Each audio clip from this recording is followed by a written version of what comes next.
자, 우리가 퇴직하는 거는 멈춤일까요? 아니에요. 어떤 의미에서는 시작입니다. 멈춤이 아니라 역할을 전환하는 것이다, 이렇게 생각하시기 바랍니다. 자, 첫 번째, 문화 자본을 구축해 가는 것인데, 두 번째로 건강 자본이에요. 이제 세 번째, 능력 자본이에요. 안녕하세요. 무엇이든 세 가지로 가르쳐드리는 명지대 교수 김익환입니다. 오늘은요, 여러분들 퇴직한 날 그때부터 세 가지만 하면 그 이후에 10년이 완전히 달라집니다. 이런 얘기를 좀 나눠보려고 합니다. 어제까지는 여러분들이 부장님이었어요. 오늘은요, 달력에 아무 일정이 없어요. 퇴직하면. 퇴직한 날 지금부터 무엇을 시작하시겠습니까? 이것에 대해서 우리 답을 해야 됩니다. 노년의 삶의 만족도는요, 활동성 그리고 사회적 역할 유지, 이것에 비례 한다는 게 정석이에요. 다 알고는 있어요. 그런데 얘를 무시하는 거예요. 활동을 잃지 않습니까? 삶의 궤적도 꺼지는 겁니다. 활동성을 복원하는 세 가지 지금부터 여러분들과 함께 열어보려고 합니다. 자, 첫 번째, 용어로는 이거를 사회적 매듭 다시 묶기라고 해요. 개념어로 얘기하면 문화 자본을 구축해 가는 것인데, 이런 얘기입니다. 한국 고령화 패널이라는 데서 작년입니다. 2024년에 조사한 결과가 있더라고요. 30%가 은퇴 후에 1년이 지난 다음에 관계 단절감을 호소를 하고 있었어요. 퇴직하고 1년 지났더니 관계가 끊겼다는 얘기예요.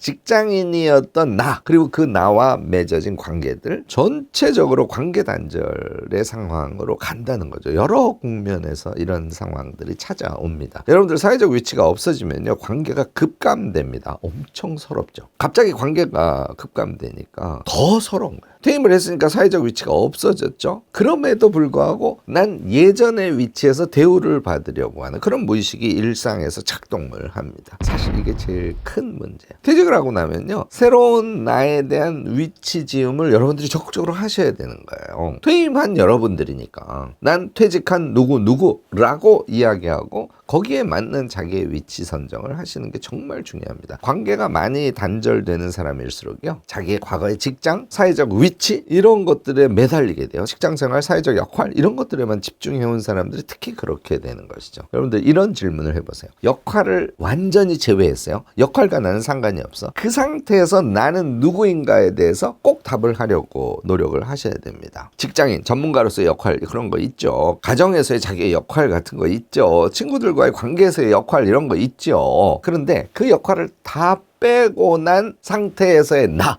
그게 개성으로서의 나예요. 거창하게 얘기하면 존엄한 존재로서의 나 자신임을 여러분들 꼭 명심하셔야 됩니다. 당연히요, 새로운 관계 형성에 적극적으로 대응하셔야 됩니다. 새로운 위치니까 새로운 관계 형성에 대응을 하셔야 된다는 얘기예요. 이것이 첫 번째로 제일 중요합니다. 이 부분 여러분들 마음 먹고 좀 새로운 관계 형성을 해가기로 그렇게 결심을 하시기 바랍니다. 이게 앞서 말씀드린 사회적 매듭 다시 묶기라는 행동들이에요. 자, 어디서 다시 묶으시겠어요? 새로운 관계를 맺으라고 하니까 대부분 에이, 내가 뭐 그렇게까지, 이렇게 얘기를 하시는 분들이 많으세요. 그거 절대 아닙니다. 그러면서 동시에 사람들이 자기를 찾지 않고 하니까 거기에서 서러움을 또 느끼긴 해요. 그러면서도 에이, 뭐 내가 거기까지, 이거 아닙니다. 이번 한 번의 잘못된 선택으로 여러분들이 퇴직 후에 시간이 더 지나가면 삶의 역동성, 행복감, 이걸 완전히 망쳐버리게 됩니다. 새로운 관계 맺기와 관련해서 여러분들께 세 가지를 권하려고 하는데, 우선 첫 번째는 못 맺은 관계예요. 이거를 좀 다시 찾기 바랍니다. 이거 다른 영상에서 제가 인간관계 클러스터라는 개념을 소개를 했지 않습니까? 학교 같으면 초등학교, 중학교 이렇게 동그라미를 그려 놓으세요. 대학까지. 그 다음에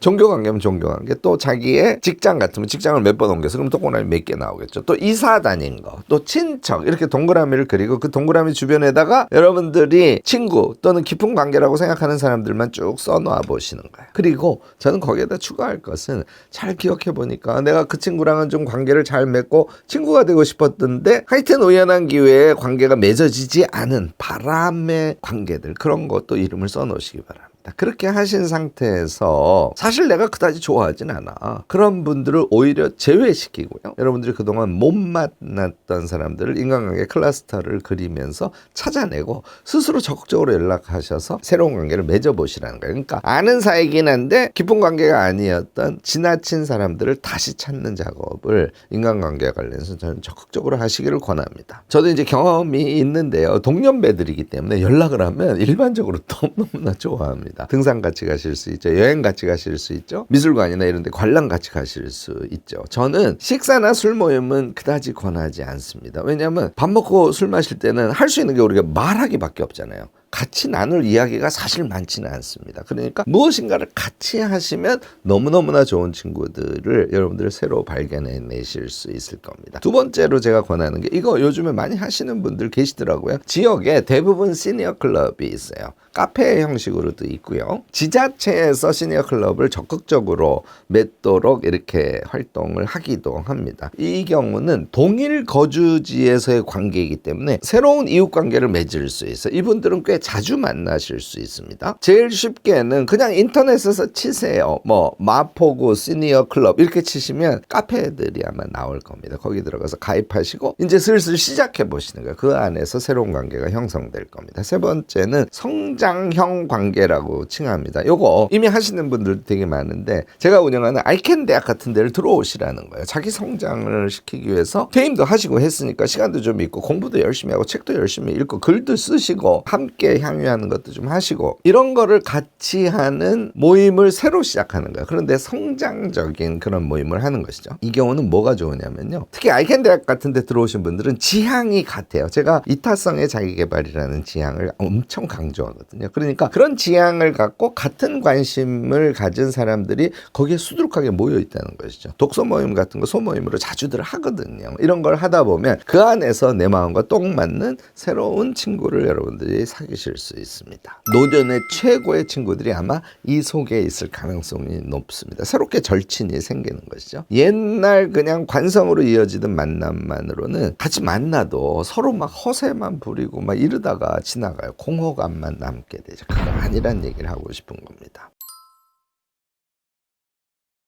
두 번째로 크게 여러분들이 갖추셔야 될 게 건강 자본이에요. 건강을 위한 운동을 지금부터 바로 시작하셔야 됩니다. 퇴임하자마자 바로 이거는 시작하셔야 돼요. 제가 꼭 매일매일 하시길 권하는 것은 아침에는 무조건 요가 체조입니다. 물론 다른 운동 하시는 분들 계시죠. 근데 이 요가 체조는 근력을 키워줄 뿐만 아니라 스트레칭을 완전하게 해주거든요. 수리야 나마스카라라는 체조를 A타입, B타입을 섞어서 하거든요. 이거는 매일 해주셔야 돼요. 그래야 몸이 건강해집니다. 두 번째는 이 아침 요가 체조 말고 낮 시간이나 밤 시간 동안 50-30 운동 루틴이라고 하는데 오는 5분이에요. 처음에 시작할 때 전신 스트레칭 이거 나이 들면 스트레칭을 먼저 해주셔야 돼요. 그냥 걷거나 그냥 뛰시면은 정말 몸에 안 좋습니다. 이 10분은 빠른 걷기를 하는 겁니다. 이 빠른 걷기 10분 정도 하는 것만으로도요. 여러분들 엄청 건강해질 수 있는데 이게 캐나다에서 코호트 조사를 한 게 있어요. 코호트 조사라는 건 이제 연차 조사를 쭉 정기적으로 하는 것이죠. 무려 5,000명이나 했답니다. 이걸 MVPA라고 하는데 이거 중고강도 운동이에요. 조금 덜 강도 있는 운동과 고강도 운동을 섞어서 하는 걸 의미합니다. 이걸 했더니 우울 증상 지수가 엄청나게 감소했다는 코호트 조사 결과가 이미 나왔어요. 10분 빠른 걷기를 하다가 나머지 30분 그러니까 50-30이라 그랬잖아요. 30분은 근력 운동. 요 근력 운동은 일반적으로 저강도 운동을 하시는 게 좋습니다. 나이가 들면 너무 무거운 거 하시지 말고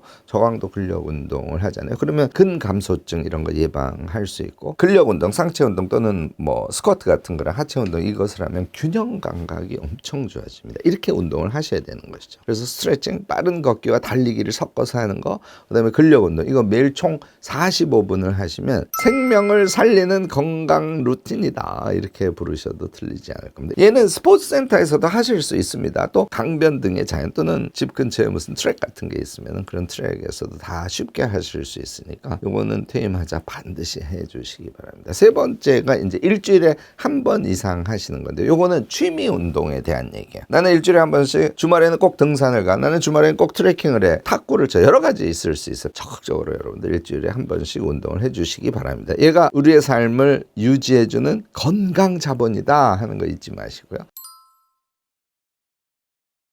이제 세 번째로 우리가 갖춰야 될 게 능력 자본이에요.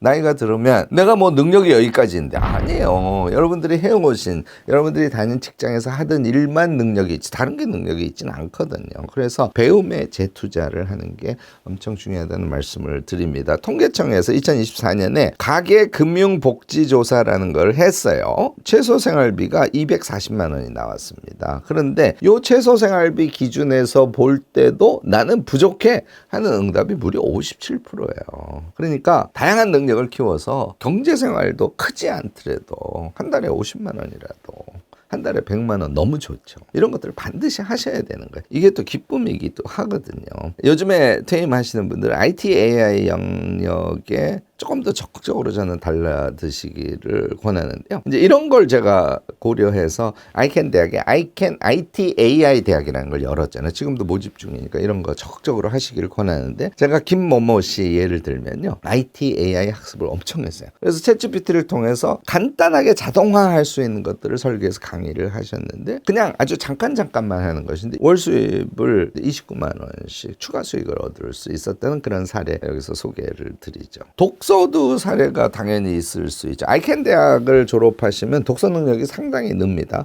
요즘에 제가 새로 연 도전 백독 같은 좀 고도의 프로그램 같은 거에 여러분들 참여를 하시면 독서 능력이 완전히 수준이 달라지거든요. 그러면 그 독서 능력을 기반으로 해서 책 큐레이션 같은 걸 하시고 주변에 있는 분들 모아서 아주 소액의 유료 독서 모임 이런 것들을 해보시면요. 돈도 약간 들어오지만 그 기쁨이 장난이 아니에요. 이런 것들을 적극적으로 하시라는 것이죠. 이게 이제 능력자분의 이야기입니다. 제일 강력한 모델 요거는 책을 출간하는 거예요. 자신이 그것을 전문 영역으로 하려고 하는 그 주제를 가지고 이제 전문가 브랜딩이라고 하죠. 그 영역을 가지고 책을 출간하시지 않습니까? 그게 이제 브랜딩이 돼요. 그게 신뢰 자본이 되는 것이죠. 그래서 그걸 토대로 해서 네트워크를 구축해요. 뭐 인스타를 하든지 유튜브를 하든지 뭘 해도 좋습니다. 아니면 단톡방 모임을 하든지 아니면 카페 같은 걸 하셔도 되고요. 그래서 네트워크를 어느 정도 구축하지 않습니까? 그러면 내가 내 전문성을 가지고 만드는 그 무엇 그것이 뭐 강의 상품이 될 수도 있고 또는 물리적인 상품이 될 수도 있고 무엇이 될 수도 있는데 저는 그것을 전문가의 사랑의 상품 나눔이라고 불러요. 뭐 캘리를 하셔도 좋고 여행 가이드 같은 걸 하셔도 좋고 각종 코칭 같은 거 하실 수 있고요. 뭐 아이돌 보험 같은 것도 가능하고 목공 뭐 이런 것들 다 가능합니다. 그래서 여러분들이 그런 것을 적극적으로 학습을 하셔서 그걸 가지고 책을 내시고 네트워크를 구축하고 그러면 이제 고객이 주변에 왕창 생기게 되니까 신뢰도 얻게 되고 사랑의 상품 나눔이라는 차원에서 여러분들이 사업적으로 개인 사업으로 충분합니다만 적극적으로 활동을 하시면 여러분들의 미래가 활짝 열릴 뿐만 아니라 경제적인 이득도 어느 정도는 보실 수 있다 하는 이야기를 꼭 드리고 싶습니다. 자, 우리가 퇴직하는 거는 멈춤일까요? 아니에요. 어떤 의미에서는 시작입니다. 멈춤이 아니라